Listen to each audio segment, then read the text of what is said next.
Hi everyone, Maggie Nolan, and welcome back to my YouTube channel. Today I'm going to talk to you all about closet renovations, and I'm going to share with you how we saved close to $6,500, $7,000 on a closet renovation. Hope you enjoy this video. So first and foremost, this closet used to be an absolute disaster, okay? And we have a baby coming in July. And I knew I needed an alternative for being able to house toddler items and newborn and infant items. 2 years ago, we got a quote from ClosetAmerica. It was close to $8,000. $8,000 included beautiful drawers, doors, lots of really cool options. I just couldn't believe that it was $8,000. So then I thought, you know what, I'm gonna try something else.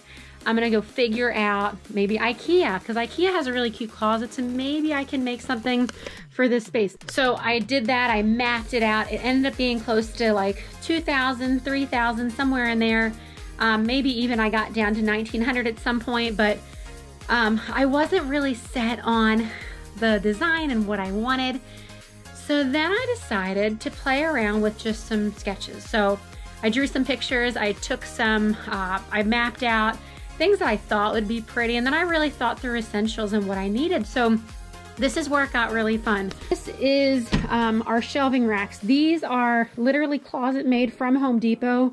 We probably spent a total of like $500 on everything, which is why I say we saved $6,500 to $7,000. I repurposed something that I had in my closet for all these like random little items. There's hats, there are bibs, and then all the little things. Like this just has like a bunch of cute little like loveys in it. Up here are like some baby toys, infant toys, more blankets.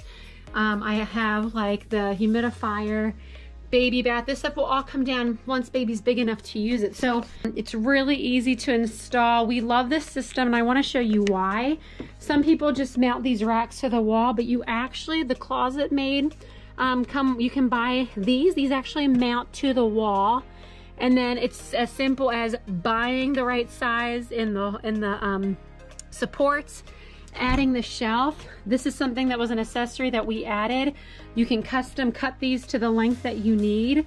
They also have these cute little shelves that we bought as like another option. I think these were actually Rubbermaid, but they fit on the same exact system as ClosetMaid if you want like the look of a solid shelf. Then they have things like this that are like super cute. It's just a little basket, and you can really like put it anywhere you want.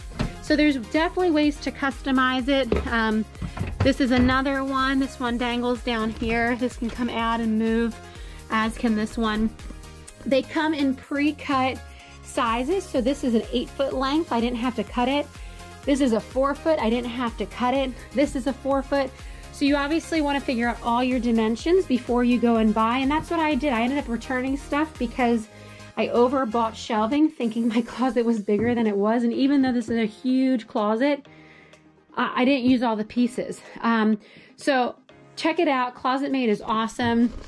I absolutely love it. The before and after photos of this closet I'm really proud of because we did it ourselves. We didn't pay a company to do it. And I'm really excited about the function of it. And again, you know, this is for 2 different seasons of life. This is all newborn and infant. This is all toddler life with a 3-year-old. I hope you liked this video. I hope it was helpful. We're really excited about that we're having another baby, and I wish us luck. We hope that this closet works awesome for both our kids. So check out more videos. We have more things coming, including projects during quarantine and things like that. Thanks so much.